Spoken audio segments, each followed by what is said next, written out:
desert remembers what we try to forget. Tonight, under a blood moon and a merciless full moon, an Egyptian tomb opens, releasing a werewolf bound like a mummy by a pharaoh's curse. This is a horror story of teeth, linen, and ancient transformation. Werewolf versus the pharaoh in the sand, where no prayer stays quiet. You're watching whispering narratives, cinematic horror stories that stitch myth to midnight. If you hunt legends, werewolves, mummies, and curses older than empires, subscribe before the next full moon finds your door. We begin at a nameless Egyptian pyramid where a sealed tomb breathes again. Silver-stitched linen holds a sleeping werewolf, a sun-blessed pharaoh guards the curse, and the transformation waiting beneath the blood moon will decide who owns the night. They say the desert keeps no echoes, that words fall into sand and lose their edges, that a scream in the dunes is only wind rehearsing its loneliness. That is what people tell each other when they need the comfort of forgetfulness. But the desert does not forget. It swallows. It grinds, it softens, and then, when the heat loosens the lids of the world, it whispers back what it has kept. It whispers names. It whispers wrong doors opening. On the night the moon rose red over the broken cap of a nameless pyramid in Egypt, 3 figures descended by rope into a shaft whose air tasted like coins and old cedar. The first was Layla Farouk, patient with stone, impatient with silence, carrying a lantern and a private fear of becoming the kind of scholar whose discoveries were all footnotes. The second was Jonas Pike, contractor with a ledger where other men keep confessions, who told jokes at the edge of holes as if humor might keep him from falling in. The third was Hatem, who used to call himself a guide until he had children, and afterward called himself a man who knew how to return home. He carried a small cloth bag of salt in the habit of speaking under his breath to anyone who might be listening. In the desert, something always listens. The shaft swallowed their light. Rock leaned in. The lantern's flame shivered as if remembering wind. Layla counted the carved courses and touched the plaster where ancient fingers had smoothed the lime, before drawing jackal heads with inks that smelled of tar and honey. The jackals were wrong, the snouts too broad, the teeth implied by the angle of the lips, the gaze tilted upward toward a crescent carefully inlaid with a metal that refused to tarnish. Silver, not ornament, not accident. Restraint, disguised as reverence. The rope sighed as they reached the lowest rung of the ladder hammered into the wall centuries and repairs ago. The chamber received them with the intimacy of a throat. Above, a fracture cut the ceiling like a healed wound, thin enough to pass a ribbon of moonlight. It fell askew across the floor, stained the dust, and made the gold flecks in the paint look like old day trapped in the dark. They found the sarcophagus by the way it made the room behave. Sound bent around it. Light slipped and pooled. Layla lowered the lantern and saw the upper lid had been bound, not with cord or bronze clamps, but with a net of linen stitched through with hair-thin cable. She leaned closer. It was not cable. It was silver, twisted into a thread that seemed to shiver in the lantern's heat as if it remembered being drawn through fire. Each knot had been tied at a measured distance from the next, and each crossing bore a dot of something transparent that had once been resin and, much earlier, sun. "There's a second lid," Layla said, hearing the careful flatness in her voice, the tone scholars use to stand between themselves and wonder. Beneath the outer one's a mask. "A fancy coffin is still a coffin," Jonas said, taking out his pry bar, keeping his own voice breezy because other men were listening, men who had paid him for speed. Hatem cupped his hand over the lantern as if the flame needed sympathy. "Some masks keep the world safe," he said. He set the bag of salt at the corner of the slab, and the bag made a sound like very small bones. Layla brushed the inscription along the rim. It was not a name. Names are proud and rise to meet you. This text was quiet, a litany of instructions, edges honed by repetition rather than display. She frowned and felt the old sensation, the hot thread that ran from her eyes to her tongue, when sense concealed itself inside form. She read not phonetically, but with the body, letting cadence tap on the door of meaning. "Do not let the werewolf see the sun," a thread inside her said. And she thought how peculiar, how frightening, that a phrase could survive by climbing into a different alphabet and still keep its teeth. "Do not let the werewolf see the sun." Jonas worked the bar under the outer lid and pushed. Stone complained. The net of linen trembled. Layla felt warmth bloom against her chest and remembered, the way a hand remembers a scar, that she was wearing the charm she had bought carelessly from a cautious man. The small silver hand that old women called the weaver's hand, and old men scowled at, for reasons they refused to explain. She had tucked it under her shirt to keep her crew from smirking and to keep herself from believing. The lid slid a thumb's width and stopped. Air sighed through the seam like someone finally allowed to speak. The lantern flame thinned. Hatem closed his eyes, and his lips moved around a prayer he would not have admitted to knowing. "Again," Jonas said, and pushed, and the seam yawned, like a mouth allowing a spoon. The heat touched them then, the heat of cedar planks dried to an idea, and resins that had rehearsed eternity, and the metallic breath of coins that had outlasted the pockets that had carried them. The heat had nothing to do with temperature. It was the feeling of a room remembering day. It slid up their wrists like recognition. Layla raised the lantern and saw the inner lid. She did not breathe. The surface was linen hardened to a skin of light. The stitches that had bound the outer stone crossed and dove and rose again to form, a woven lid over the uglier truth beneath. Each crossing had been set with a bead of something that had once been bright. A distilled day, a drop of noon trapped in gum, not glued against the moon, armored with sun. She touched a thread. The thread sang. It was a muscle twitch more than a song, a harmonic that shivered through the net and into her fingertip, and then up the old scar of her left forearm and into the meat of her shoulder, until she realized that it was not only the linen singing, but also something inside her answering, like a tuning fork, resentfully joined. The small silver hand against her chest grew cold. "Don't," Tatum said, his palm open toward her as if to catch the sound before it got into her. "It's a binding," Layla whispered, because it was easier to talk like a scholar than to admit that her tongue knew this music. Sun remembered, replayed, fed back into whatever lies under it to keep it in the shape of noon. "Keep what?" Jonas said. He smiled because that is what men do when opening boxes the world tells them to leave shut. "A mummy." "Mistake," Hatem said. The moonbeam moved without moving, deepened without shifting, the way a breath becomes intention in the instant before it becomes voice.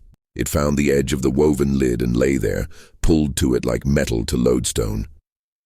The resin at one knot softened as if remembering warmth, and then hardened with a sound only the skin can hear, a brittle click, a tooth deciding again to be a tooth.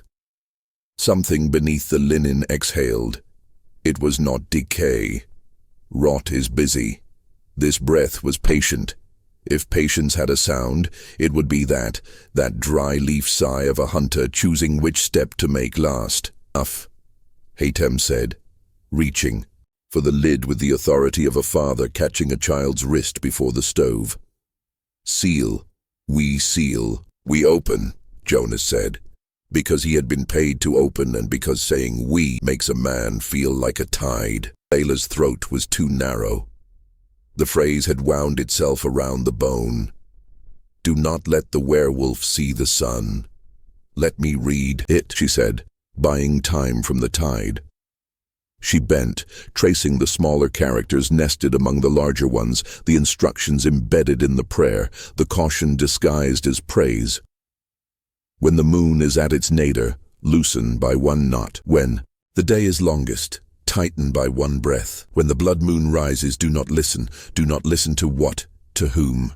To the memory that will speak with your mother's voice, to the hunger that will not sound like hunger, to the thing beneath him that is also him, to the wolf." She had to stand then. The lantern had decided the floor was a better friend, and her hand had started shaking in a way that would have made a student pity her. She scolded her hand with a scholar's fury. It steadied out of embarrassment. "Just pry," Jonas said, and his second push was not hard, but it was decisive. The way a man pushes a door he is afraid might be a mirror. The woven lids swelled, the silver threads brightening, the resin beads tightening their mouths. The breath beneath became a chuckle, not because anything was funny, but because humor is one of the masks fear wears when it tries to flatter itself. Layla tore the charm from her shirt. She had meant to hold it for comfort. Instead, it tugged against her grip like a compass seeking north. She realized above the quiet that the stitched net was not purely obedient to the lid beneath. It was obedient to instruction. The silver had been taught not only to remember the sun, but also to honor the hand that had taught it. The weaver's hand, with its 5 blunt fingers, the old symbol women wore at doorways and windows, had not been a superstition. It was a key cut in the shape of a blessing. When she lifted the charm, the linen stilled. When she lowered it, the linen trembled. When she moved it to the left, the net leaned like wheat in a wind that only threads could feel. Jonas saw none of this and saw all of it, because men who survive long enough to be hired for a second dig recognize leverage wherever it shows its face. "You can control it?" "No," Layla said, and discovered a truth as she spoke it. "I can ask. Ask it to let me in. Ask it to let the sun out," Hatem said. And in the way he said sun, Layla heard a night so thick, with predators that daylight had been taught to act like iron. The moonbeam widened without widening. A thin slab of plaster in the ceiling gave up and fell, shattering the silence into brighter pieces. The red light poured in like a spill. It struck the woven lid full in its remembered face, and the beads went from pale to honey to ash to the color of old bone, and the net flexed and shrank and flexed again, like a throat swallowing something too large to name. The first hand rose. It was not bone wrapped in cloth. It was cloth wrapped in something that wanted to be a hand, but had been taught to be a history. The linen had stiffened where the silver lay inside it, so that the bands behaved like rings of sunlight hammered thin. The fingers were too long. For human, the nails not nails at all, but edges where memory had hardened into intention. It reached for the moonlight, the way a drowning man reaches for air. The net tightened, the silver sang, the hand stopped in its hunger, and the voice beneath the lid spoke with a dryness that made the lantern gutter. "See." Layla realized it was not the hand that was commanded. It was the wrappings. The command was old and had been rehearsed for centuries. Remember, see, hold. Each word was a rail laid across a chasm, a narrow and arrogant bridge built by a man who believed he could always command the river he crossed. Another sound answered from below. The shining, a lower thing, a river speaking to the bridge. No, Layla did not think. Thinking is a luxury afforded to afternoons. She moved the charm over the net and spoke to the silver, the way one speaks to a terrified animal. Low, certain, refusing to discover if courage is actually in the throat. The trembling gentled, the hand remained. The other hand came up faster than law should allow, and the bandages snapped toward her neck with the accuracy of something that had memorized her from a distance before deciding she would arrive. The charm burned. The linen stopped an inch from her skin and quivered, a horse held too sharply at the bit. Jonas swore softly. Hatem whispered Layla's name like a question. She did not answer either of them. She said, to the net, to the hand, to the voice below, and the older voice beneath that, "You remember the sun. Remember the one who asked you to remember." The net bowed, not to her, but to the idea she held. Under the woven gold, something pushed back hard enough to frown the light. It did not claw, it did not strain. It pressed patiently through the sun until the sun altered and took the shape of fur. Layla saw it the way one sees faces in flames, except this was a face that had earned itself by pushing long enough against remembrance to be believed again. A muzzle, slick with brightness, parted the weave of day. Where it breathed, the room smelled like cold water and pine sap and breath itself. The desert did not recognize that smell. It leaned closer. The two voices argued without words. The light brightened and became bandage. The bandage stiffened and became command. The command shivered and broke on the simple physics of something that had nothing to obey but hunger. The first werewolf had embalmed himself, Layla understood. No scholar had told her this. The linen told her, singing its lesson in her bones, had wound his own daylight around the shape of his night until the night forgot how to be a shape. And then he had gone to sleep certain that his noon would last. It had, until now. The mummy rose, not with grace but with the heavy authority of a door that has not been opened in too long, deciding it will act like a fist. Gold skin cracked along old fault lines to show the bright glue of noon beneath, the way a kiln shows you the ghost of a fire if you stare through its throat. He brought his head into the air and looked at them with eyes lacquered in day. "Return to me," he said, not to Layla, not to Hatem, not to Jonas, but to the wrappings. "Return to what holds you." The linen tightened around his throat and shoulders, obedient as a creed. Beneath his ribs, the wolf pushed a laugh through the gold and the linen and the order. The laugh came out as a breath that smelled like winter. It carried with it the suggestion of trees. Layla raised the weaver's hand, and the linen hesitated between old command and older craft. The Pharaoh smiled with lips that had been taught how to be a smile long after skin had become an emblem. "Mine," he said, and the word was a small iron. "No," the other voice said from under his own and tore. What followed was not a fight that could be counted in blows. It was a memory being pulled in two directions until the threads creaked. Light broke, and the breaking illuminated the carvings on the wall so that the old hunts woke and ran, and you could believe for the length of an inhale that you were outside beneath stars that did not need your belief. Atom threw the last of the salt into the gap, and it flared like snow on iron. Jonas fired his flare gun out of reflex or reverence. The chamber filled with day, and the Pharaoh screamed the so way a page screams when set on fire. The wolf flinched, and then did not flinch, and then stepped forward into the longest noon it had ever seen, simply because something had called its name and it wanted to see who had dared. Layla saw then, in the crowded light, what had been hidden by the sober lines of scholarship. The Pharaoh in the gold was the wolf, and the wolf in the gold was the Pharaoh, and all that linen had done was to convince them that they were two. The sun had not burned the beast out of the king. It had taught the beast to wait inside the king's warmth, and the moon had not resurrected a corpse. It had given the waiting a window. She stepped into the circle so that the linen would have to pass through her if it wanted to close around the thing rising and the thing under it. She lifted the hand and said a single word that had survived in thread and throat. "Remember." Gas. Linen turned its face toward her. The Pharaoh's eyes widened, not in fear, but in calculation entertained late. "Scribe," he said. "Not queen, scribe."